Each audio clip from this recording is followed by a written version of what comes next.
B N Reddy film award దిగ్గజ దర్శకులు B N Reddy గారు మల్లీశ్వరి అలాగే రంగుల రత్నం వంటి అద్భుతమైనటువంటి చిత్రాల్ని అందించారు.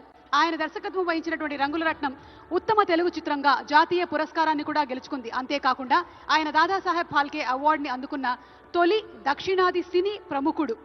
మరి ఈ అవార్డుని అందుకోవడానికి వేదికపైకి రావాల్సిందిగా శ్రీ సుకుమార్ గారిని కోరుకుంటూ ఉన్నాము. బిఎన్ రెడ్డి గారి పేరిట స్థాపించబడినటువంటి తెలంగాణ గద్దర్ ఫిల్మ్ అవార్డ్స్లోని ఈ అవార్డుని ఈసారి మన డైరెక్టర్ సుకుమార్ గారు అందుకుంటున్నారు.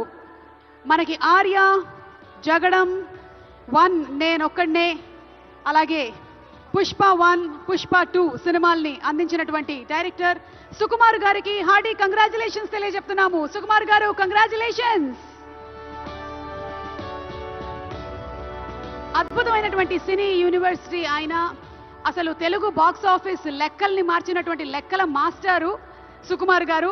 సుకుమార్ గారికి కంగ్రాచులేషన్స్ తెలియజెప్తూ ఉన్నాము.